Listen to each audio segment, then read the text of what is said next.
Morning everybody, Andy at Indiana Bronco Parts here.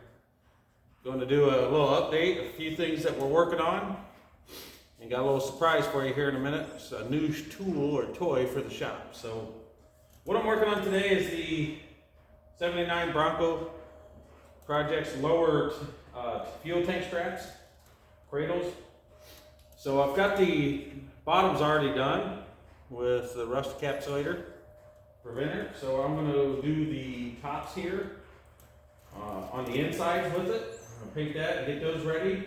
I received my new top fuel tank straps the other day from Jeff's Bronco Graveyard, so I can get that fuel tank set back into the frame.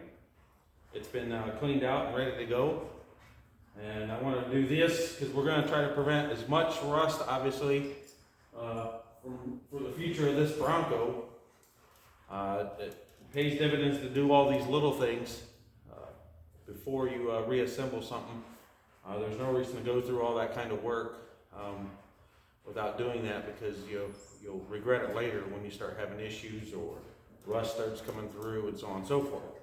But you'd be surprised. A lot of people skip those things. They're like, oh, let's just get it going and not worry about it. But these little details is what's going to make it last longer for you. So I'm using the Napa POR 15 rust preventative. It's good stuff. I try to use local auto parts stores.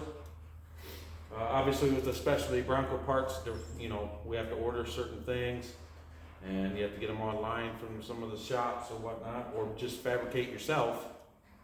But if I can get a local product, support a local auto parts store, I want to do so. We don't want our auto parts stores to disappear. We don't want to be forced to go online for everything. We want to be able to have them close and readily accessible, and helping people with jobs, actually. So I'm going to paint these real quick and we'll see the difference. As you can tell, pretty rough looking. So we'll do one and then have it sit next to the other so you can see the difference between the two.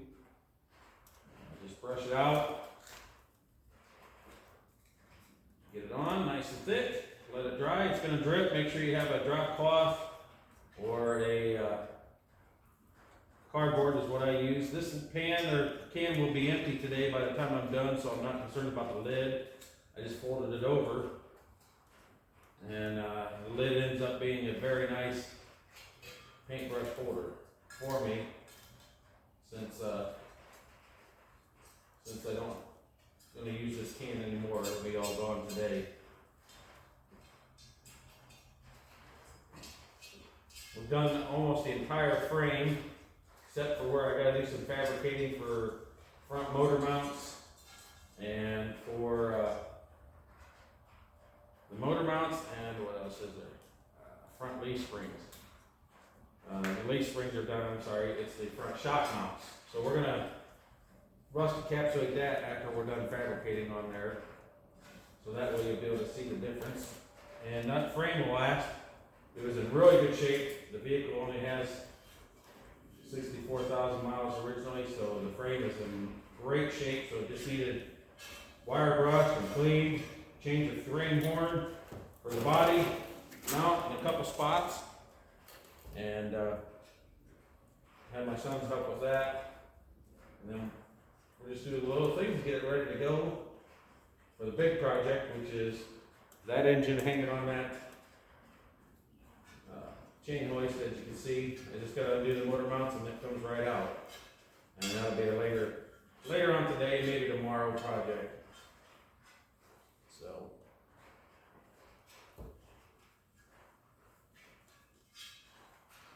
now they recommend 2 coats of this, but depending on how you feel the coverage is and or how generously you apply it, with a lot of things you can get away with one nice thick coat, because you can really layer it on there, and it turns out covering so well that you don't need to go over a second coat. That's personal preference. Everybody does things different, so it just depends on what you want to do. So as you can see, first coat's on. It's probably be my only coat, and I'll show you the difference of what they look like.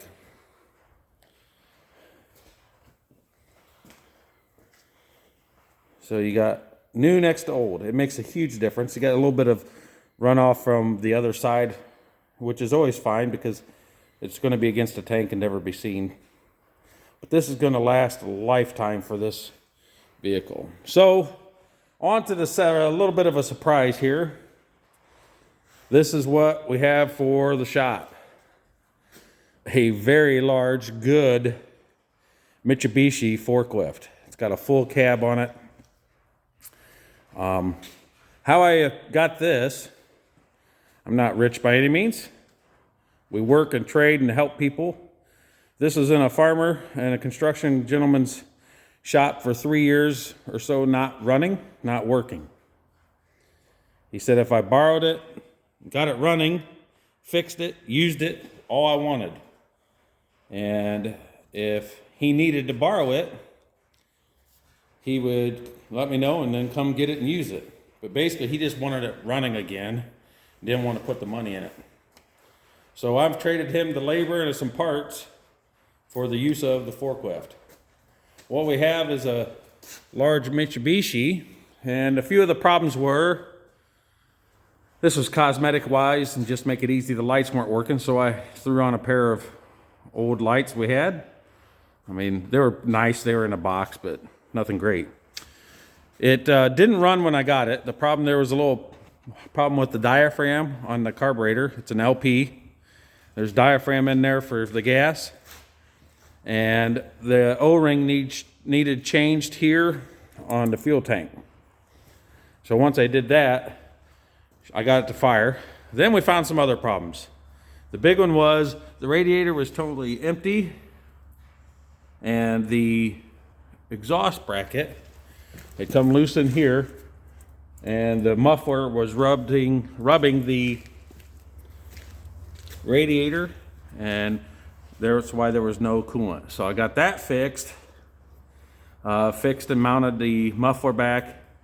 JB weld, yes, it's not the greatest. I could have pulled the whole radiator and done it this way and that way, but the hole was very small, a little JB weld. It's been holding now and works fine.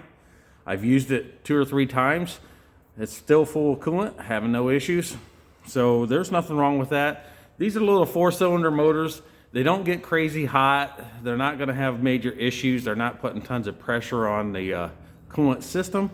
So I knew that the JB weld would work just fine. But this is a very nice forklift.